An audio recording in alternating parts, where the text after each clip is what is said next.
We're going to call this meeting to order of the Rockford Board of Education to order at 7 p.m. Please call the roll.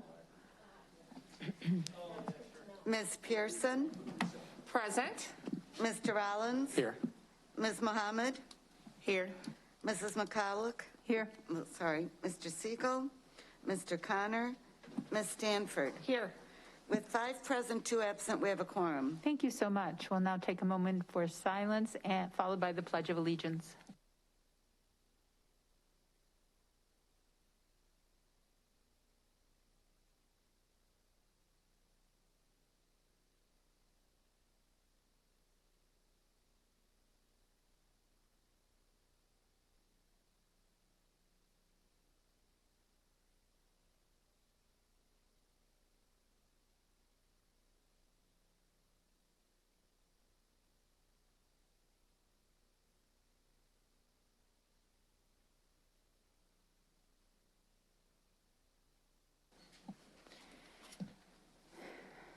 At the start of each board meeting, we'd like to be reminded that the mission of the Rockford Public Schools is to collaboratively engage all students in a first-class education for a changing world.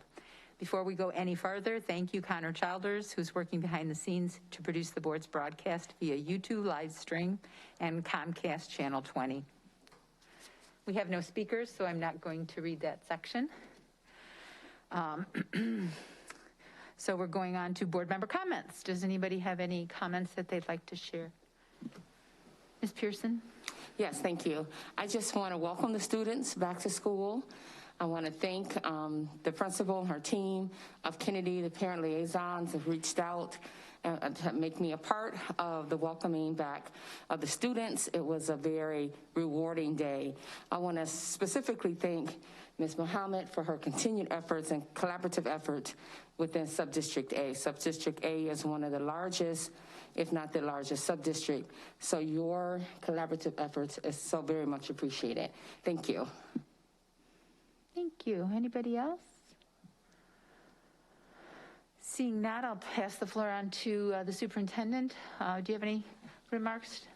Very briefly, I wanted to just let the community know that we appreciate, whether it's families, extended families, students. We know it's been very, very challenging to have some bus routes disrupted, and I just wanted to make sure the community knows how hard the district is working to address that problem. We have really upped attendance incentives as well as signing bonuses, and we have about 25 bus drivers being trained right now. And I do want everyone to know how hard our team is working to solve that problem as quickly as possible and to ensure that those disruptions are as limited as possible in terms of the duration of the school year. Additionally, I want to let everyone know we're going to continue to keep hiring to try to make sure that we can invest even more in transportation moving forward. So more to come, but we appreciate everyone's patience, and I also personally appreciate the hard work of our team to try to solve this problem as quickly as possible. Okay. Thank you. So we're at the we're now into the action items that proceeded through the Performance and Monitoring Committee at our Committee of the Whole. Is there a motion and a second to approve item 5A, the smart board donation? So moved. Second. Thank you. Is there any discussion? I think we all received the email that gave us a nice update on where we were at with smart boards, and would like to thank Mr. Phillip for that, or no, Jason Bartel for that, right? Thank you, Jason. Okay. Please call the roll. Ms. Pearson? Yes. Mr. Rollins? Yes. Ms. Mohammed? Yes. Mrs. McCulloch? Yes. Ms. Stanford? Yes. The motion passes with 5 yeses, 2 absent. Thank you. I'll take a motion and a second to approve 5B, the school maintenance grant application. So moved. Second. Thank you. And do we have any discussion? I had a few questions. Pardon? Yeah, sure. Yeah. Go ahead. Okay, so for the total cost, we have the breakdown with construction, A&E, and contingency. And I would like some more clarity on A&E and contingency, please. Yes, Ms. Mohammed, so that the architectural and engineering fees to actually design the roof replacement, that's what the 83,000. And then typically we carry a contingency to address any unforeseen conditions that could come up during the project. So if those funds are not used, then they just go back into the fund balance. Thank you. I had one more question. So the 50,000 for this grant will obviously go towards the overall cost, but then we're still left with a little bit over $1 million. So are the ESSER funds going to be covering that, or have we already budgeted for this? This was one of the additional projects that were part of the budget presentation that Ms. Yar brought forward. So yes, these would be paid for through the additional CPPRT funds that the school is receiving. Okay, thank you. Okay, seeing no other lights, I'll ask you, the coordinator, to call roll, please. Mr. Rollins? Yes. Ms. Mohammed? Yes. Mrs. McCullough? Yes. Ms. Stanford? Yes. Ms. Pearson? Yes. The motion passes with 5 yeses, 2 absent. Thank you. Mrs. Detman, do you have any follow-up items from the Committee of the Whole? I don't believe so. Okay. Then we're on to action items that proceeded through the Planning and Development Committee. Did I miss the light? No. Okay. Is there a motion and a second to approve 6A, the internal auditor plan for the fiscal year 2022? So moved. Second. Thank you. Any conversation or discussion, questions, elucidation? Okay, please call the roll. Ms. Mohammed? Yes. Mrs. McCullough? Yes. Ms. Stanford? Yes. Ms. Pearson? Yes. Mr. Rollins? Yes. The motion passes with 5 yeses, 2 absent. Okay. Mr. Rollins, do you have any other follow-up from the Planning and Development Committee? I do not. Then we'll move on to the consent portion of our meeting. It includes items reviewed by the board committee chairs during the Committee of the Whole. And that includes the following. The consent items under 7, performance and monitoring, are payroll, accounts payable, purchase orders, air travel, construction pay request log, Seesaw Lesson Library, Illinois Principal Association, Learning Partners, the IFB staffing coverage, the RFP 2207 Program Management Services, the Tier 1 PDSA, the GW Health Resource Adoption, the Tier 1 PDSA Equatlo, did I say that? Equatio. Equatio, thank you. And the Tier 1 PDSA UKG, formerly Kronos upgrade. It also includes Tier 1 JAMF mobile device management solutions, and the items from Governance Committee, which included the meeting minutes from 8/24/21, contract purchase orders, the Memorandum of Understanding with the RPS Retention Bonus Program for bus drivers, the Memorandum of Understanding with the RBMA Bus Driving Incentives, the Memorandum of Understanding with the Incentive for Rotation of Routes and Perfect Attendance in 2021-22 school year, and the Freedom of Information Log. Is there a motion and a second to approve the consent items? So moved. Second. Thank you. Yeah, any of those we can talk about. Does anybody have any questions, follow-up? I have some questions on 7H. Oh. Well, how about we do this? If you have questions on one of them, I'm going to ask you to pull it, and then we'll vote on all the rest of them. So are there any consent items that you'd like to have pulled, which is? 7H. 7H, as in Harold, okay. Are there any others? Ms. Pearson? Yes, 7C. Okay. 7C and 7H. Are there any others? Seeing none, we'll call out the roll on the consent items not pulled. Mrs. McCulloch? Yes. Ms. Stanford? Yes. Ms. Pearson? Yes. Mr. Rollins? Yes. Ms. Mohammed? Yes. The motion passes with 5 yeses, 1 absent. Thank you. 2 absent. 2? Okay. So I'm going to ask for a motion in a second for 7H, which is learning partners.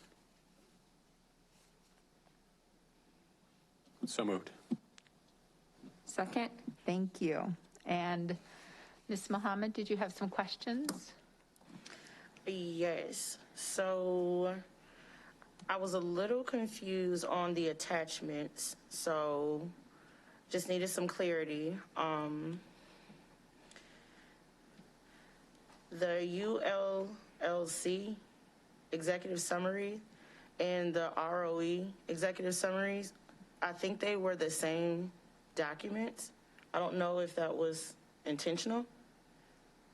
It says both of the name of those contracts are Regional Office of Education. Was that correct? So whose name is on this? It was two That is different correct. principals. The Regional Office of Education is one of the approved learning partners, but if you open them up and look under Section A, the problem, you'll see that Washington is one of those summaries and that Lewis Lemon is another one. So it's the ROE there, or let me flip back to it. Yeah, it's ROE is the name of the contract, but it's for 2 different schools that are partnering with them. Okay, so they're both partnering with ULLC? Yes. Okay. Was there supposed to be summaries for all of the schools that were going to be partaking in this, or no? Because there's some that are required to work with the learning partners, right? The lowest performing. So is there supposed to be executive summaries for all of them? I wasn't sure on that.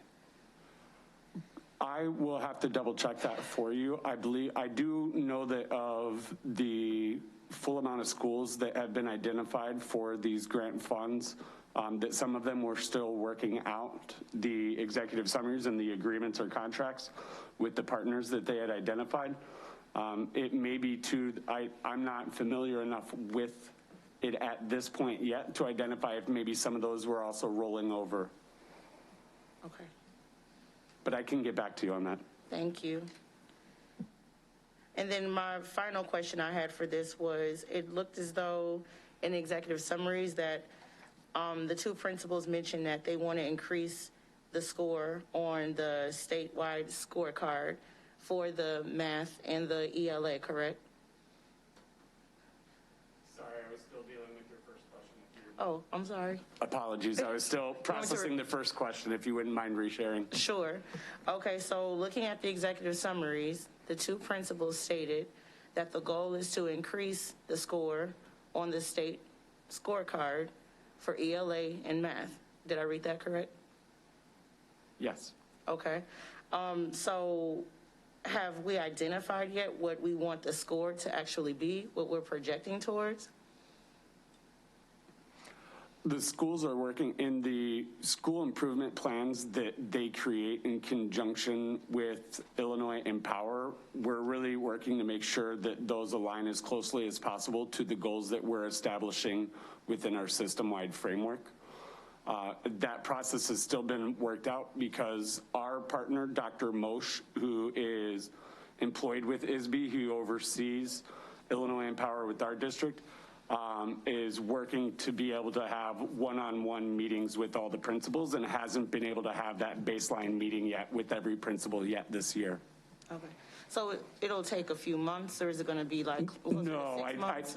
No, I believe off the top of my head, maybe an additional 3 weeks in order for Dr. Moshe with ISB, who oversees Illinois Empower, to be able to meet one-on-one with each of the principals for their school improvement plans in relation to the grant monies. Okay. Thank you. So for clarification, the contract that we're voting on is for $339,100. And is it to be spent at just the two schools that are attached?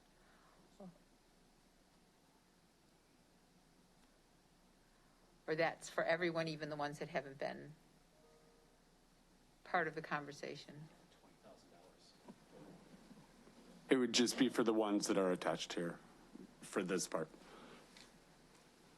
Okay. Will the coordinator please call the roll? Did you have a question, Mr. Brown? I guess I'm not understanding the answer. So these two contracts together look like they're about $20,000. We're only approving these two contracts tonight?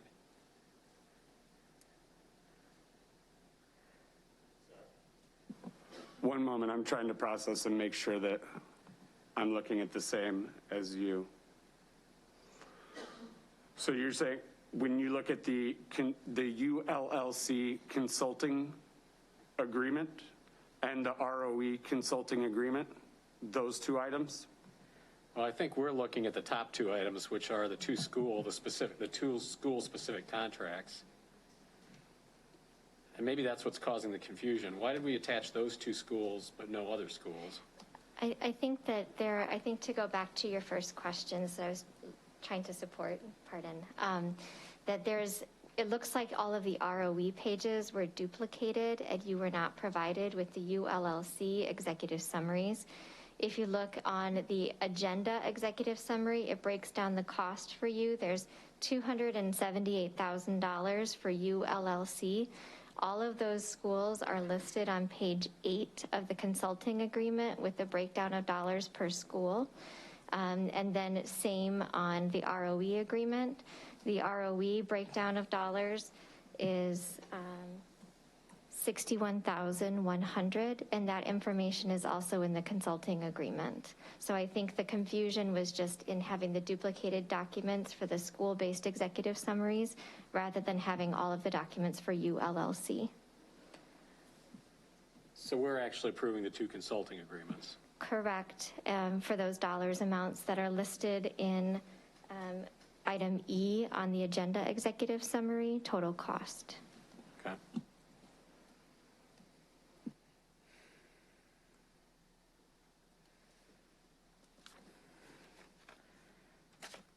Okay.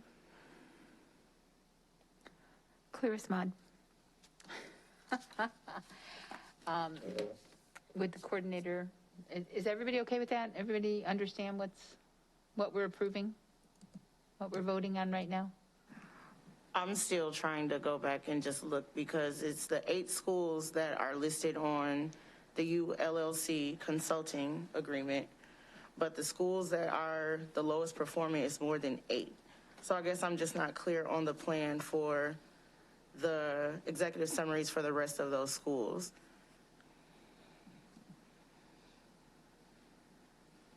Like, to me, it seems like we would need to have all of that information before we're voting on. I think I understand.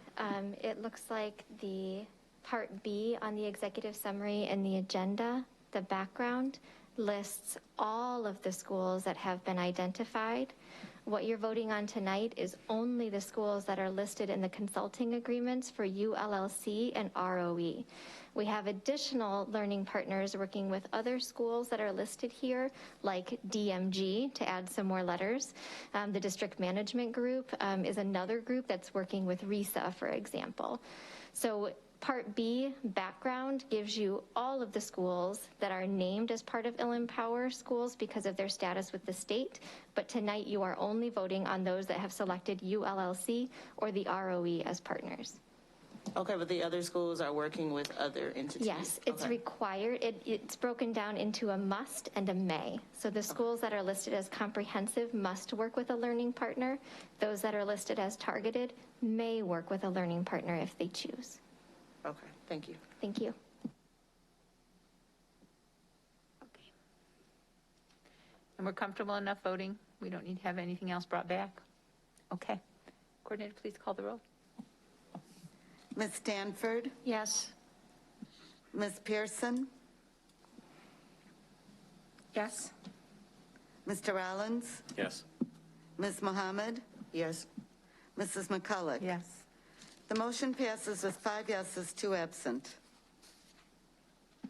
Thank you. I'll take a motion in a second for 7C purchase orders. So moved. Second. Thank you. And Ms. Pearson, you had this pulled. Do you have some questions? I do. I just, more that as a clarity and in terms of, like for an example, on page 2, CVA proceeds, can you explain what the CVA proceeds are in a little more detail?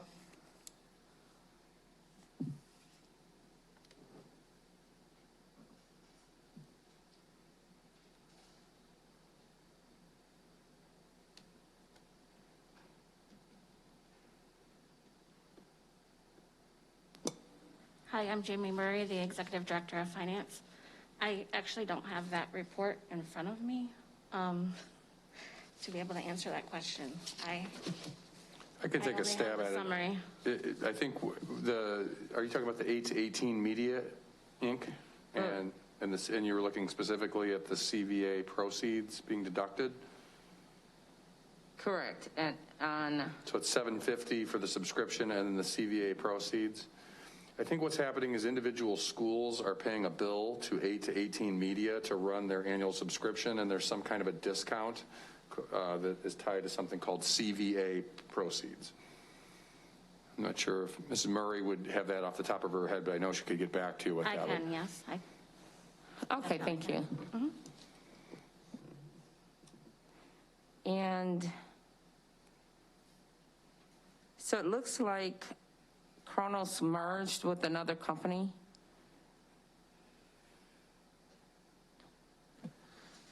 So yes, they were actually acquired by a larger company called UKG about 6 or 7 months ago, and they've picked up not only Kronos but a couple other timekeeping software companies.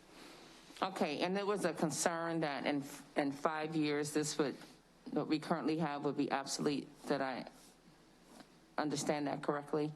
And if so, where do you see this new company being in 5 years?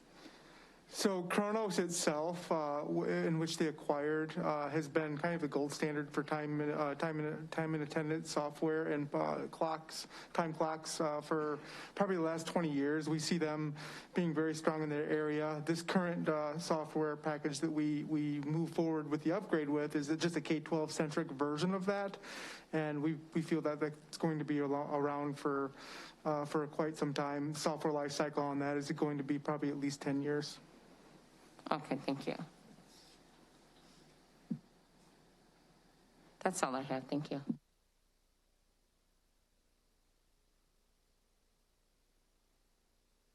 I'll ask the coordinator to call the roll on 7C purchase orders, please. Ms. Pearson, Yes. Mr. Rollins, Yes. Ms. Mohammed, Yes. Mrs. McCulloch, Yes. Ms. Stanford. Yes. The motion passes with 5 yeses, 2 absent. Thank you. We're now at the closed session consent agenda items, which include the following. 10A, the appointment of Kelly Ellingson as a 10-month middle school assistant principal at Eisenhower Middle School. 10B, the appointment of Dustin Prince as a 10-month dean at Roosevelt School. 10C, the salary adjustment for Scott Dimke, a 10-month high school assistant principal. 10D, the request for administrative transfer for AS. 10E, the HR organizational report and addendum, as well as the closed session items on student discipline. 11A, GDMA 823421 and GDM 823821 to support the EIAs that as written. Is there a motion and a second to approve the closed session consent items? So moved. Second. Thank you. Are there any closed session consent items the board members wish to have pulled for separate consideration? Seeing none, I'll ask the coordinator to call the roll on the closed session consent agenda items from 10 and 11. Mr. Rollins? Yes. Ms. Mohammed? Yes. Mrs. McCulloch? Yes. Ms. Stanford? Yes. Ms. Pearson? Yes? The motion passes with 5 yeses, 2 absent. Thank you. Are there any other further comments or agenda recommendation by board members? Seeing none, I'll take a motion in a second to adjourn. I make a motion to adjourn. Second. Thank you. All in favor? Aye. Any opposed? Same sign. Thank you, everyone. Good night.